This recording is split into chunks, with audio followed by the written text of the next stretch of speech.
आज के इस पर्टिकुलर शॉर्ट वीडियो के अंदर हम समझेंगे व्हाट प्रॉपर्टी में बी ट्रांसफर्ड, कौन सी प्रॉपर्टी है।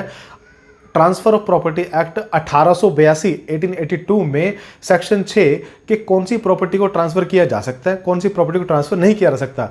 तो भाई ये वाला जो सेक्शन है ना, थोड़ा सा क्रिटिकल है समझना, लेकिन इसको सिंपल शब्दों में अगर मैं समझाऊं तो दो सीधे से टॉपिक बना लो। किसको ट्रांसफर कर सकते हैं, किसको नहीं कर सकते हैं। ट्रांसफर कौन सी प्रॉपर्टी हो सकती है, जिसके पास मतलब जिस प्रॉपर्टी की आपके पास फुल ऑनरशिप है, कुछ चीज़ों को छोड़कर, कुछ प्रॉपर्टी को छोड़कर उसको ट्रांसफर कर सकते हैं। और ट्रांसफर किसको नहीं कर सकते हैं, जिस प्रॉपर्टी पर, जिस एसेट्स पर आपकी ऑनरशिप ही नहीं है, आप उसको ट्रांसफर नहीं कर सकते। ये तो क्लियर है भाई, जो चीज़ आपकी है ही नहीं उसको कैसे बेचोगे आप। चलो अब बात करते हैं एग्जांपल्स की। तो ऑनरशिप, अब मान के चलते हैं कि भाई मैं हूं, मेरी पेंशन तय हो गई है, मेरी पेंशन मिलने वाली है, क्या मैं पेंशन को ट्रांसफर कर सकता हूं? बिल्कुल नहीं कर सकता। मेरी ऑनरशिप तो है पर मैं उसको ट्रांसफर नहीं कर सकता।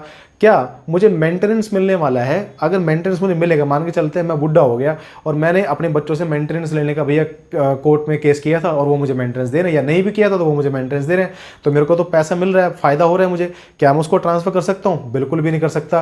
क्या मैं अपनी सैलरी को ट्रांसफर कर सकता हूं? बिल्कुल भी नहीं कर सकता। सैलरी भी भाई मेरे पास आती है तो मैं उसका ऑनर हूं, पर नहीं कर सकता।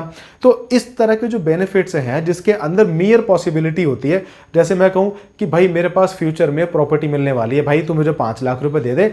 मेरे फादर की प्रॉपर्टी भाई 500 एकड़ की जमीन पड़ी हुई है, वो प्रॉपर्टी किसकी है? उनके जाने के बाद तो मेरी है, तो मैं तो वापस कर दूंगा। तो क्या इस कॉन्ट्रैक्ट को मैं कर सकता हूं? मियर पॉसिबिलिटी पे हो सकता है मेरे फादर किसी को देके चले जाए, फिर मैं कहां से दूंगा? तो ये पॉसिबिलिटी हुई। पॉसिबिलिटी वाली चीजों को ट्रांसफर नहीं किया जा सकता, फुल ऑनरशिप वाली ट्रांसफर की जा सकती है, कुछ पर्टिकुलर एक्सेप्शंस हैं उसके अंदर, कुछ चीजों को छोड़कर।